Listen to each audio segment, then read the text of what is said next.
Hello dear student, आज हम BA part प्रथम के फिजिकल ज्योग्राफी प्रश्न पत्र की बात करेंगे। इसके अंतर्गत हम लहरों के निक्षेपण से बनी स्थलाकृतियों की बात करेंगे, यानी लहरों के निक्षेपणात्मक कार्य की डियर स्टूडेंट यहाँ पे बात करेंगे। इसके अंतर्गत डियर स्टूडेंट मुख्य रूप से देखें तो लहरों द्वारा प्रदान क्रिया से अनेक आकार तथा प्रकार व स्वरूपों के भौतिक व रासायनिक पदार्थ एकत्रित करती रहती है। तटीय भागों में लहरों द्वारा अपरदित पदार्थ का जमाव एक क्रम में होता है। धाराएं व ज्वार भी इसमें सहयोग करते हैं। नदियों, भूमिगत जल एवं पवनों से तथा ठंडे भागों में हिमानी से प्राप्त विविध प्रकार के अवसाद भी सागर जल में मिलते रहते हैं। महासागरों में क्रियाशील लहरें इन सभी पदार्थों का निक्षेप कर निम्न स्थलाकृतियों का निर्माण करती हैं। इसमें बीच या पुलीन, तट के सहारे निरंतर बालू एवं महीन पदार्थों के जमा होने से तट के समीप का क्षेत्र उथला हो जाता है। समुद्र की सीमा से लगी वह पट्टी जो स्थल से सागर की ओर ढालू होती है तथा उच्च एवं निम्न ज्वार सीमा के बीच स्थित होती है, उसे पुलीन कहते हैं। इसकी रचना लहरों द्वारा निक्षेपित बालू, कंकड़ व पत्थरों से होती है। ऐसी बीच पर कुछ सेंटीमीटर से कुछ मीटर तक की मोटाई में बालू जमा हो जाती है, जो कि किसी भी आकृति की हो सकती है। पुलीन समुद्र तट का एक अस्थायी रूप है। पर्यटन व भ्रमण के लिए इसका डियर स्टूडेंट बहुत महत्व है। दूसरा है तटीय बालू का श्रेणी। जब लहरों में बालू की मात्रा अधिक होती है तो तट के आगे के भाग या किनारे पर बीच के आगे श्रेणी या उभार की भांति जमाव होते रहते हैं। ऐसे उभार या ऊंचे टीले लंबाकार पहाड़ी की भांति 1 से 3 किलोमीटर के विस्तार में बनते जाते हैं, किंतु उत्पाती तूफानों की तेज या ऊंची लहरों के कारण ये पुनः बहकर नष्ट भी हो जाते हैं। जिन ऐसी ऊंची पुलिनों या श्रेणियों पर प्राकृतिक या मानवीय प्रयासों से वनस्पति का विस्तार हो जाता है, वह ऐसी श्रेणी स्थायी बन जाती हैं। रोधिका, इंग्लिश में से बार कहते हैं डियर स्टूडेंट, तट के निकट या छिछले सागर के अपतटीय भाग में मध्य गति की लहरें चलने एवं वहाँ पहले से ही कोई प्राकृतिक अवरोध रहने पर तट से प्राय समानांतर बालू का जमाव होने लगता है। यह भी लगभग 3 से 4 किलोमीटर की लंबाई में हो सकता है। कई बार तट का आगे बड़ा भाग यदि मिल जाए तो वहाँ झील या लैंगून भी बन सकती है। स्पीड, जब बीच या रेतीले तट का विस्तार छिछले सागर की ओर लंबाकार व तट से दूरी तक होता है तो ऐसी विशेष व स्वतंत्र बनावट को स्फीट कहते हैं। भारत के पूर्वी तट पर ऐसी अनेक जमाव देखे जा सकते हैं। पांचवा है डियर स्टूडेंट पुलीन कश्यप। जब पुलीन तट के सहारे लगभग समान दूरी पर लहरों द्वारा अवसाद का त्रिकोणाकार में जमाव होता है, उसे पुलीन कश्प कहते हैं।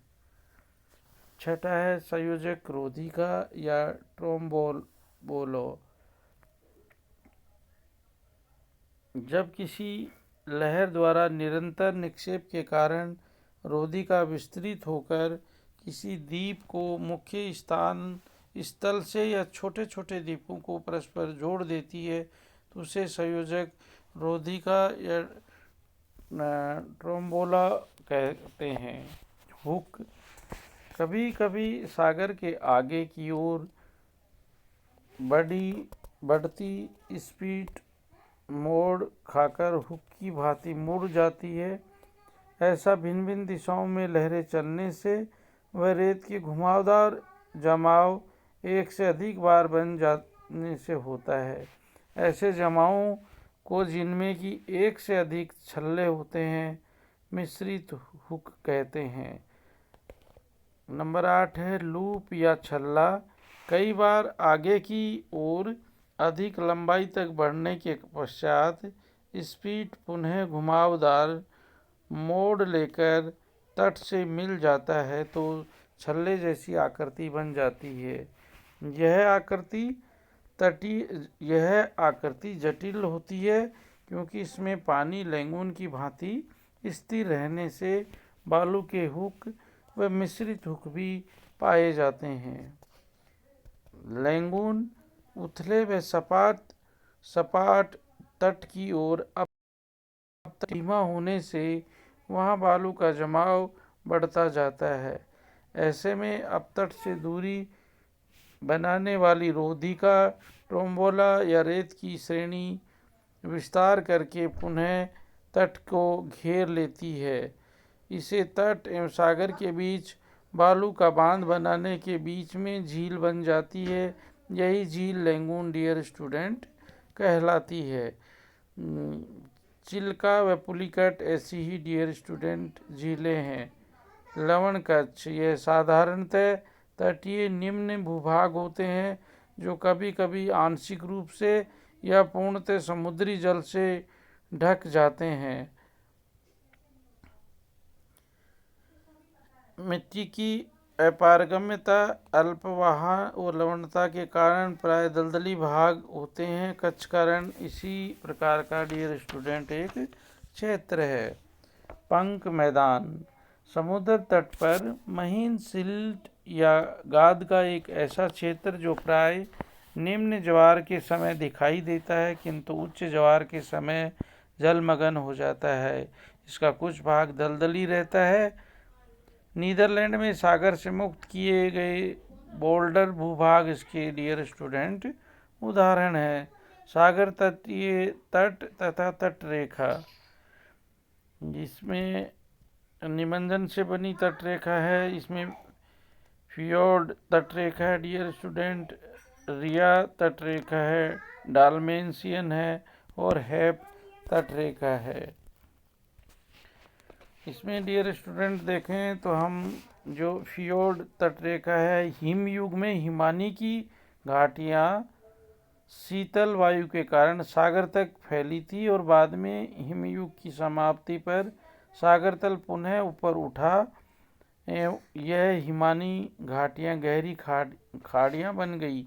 ऐसी जलमग्न यू आकार की सागर तटीय घाटियों को फियोर्ड कहा जाता है। रिया तट निमंजन से नदी के मुहावने निचली घाटी पानी में डूब जाती है तो उससे विशेष प्रकार की तट रेखा बनती है, इसे रिया कहते हैं। फियोर्ड तट है वो हिमानी द्वारा और रिया तट रेखा डियर स्टूडेंट नदी के द्वारा। डालमेंशियन तट जब तट के निकट तक एवं अपतटीय भाग में पहाड़ी का विस्तार होता है तथा पहाड़ियाँ सागर में डूबी रहती तो इनके बीच पंजाकार लंबी खाई फैली होती है।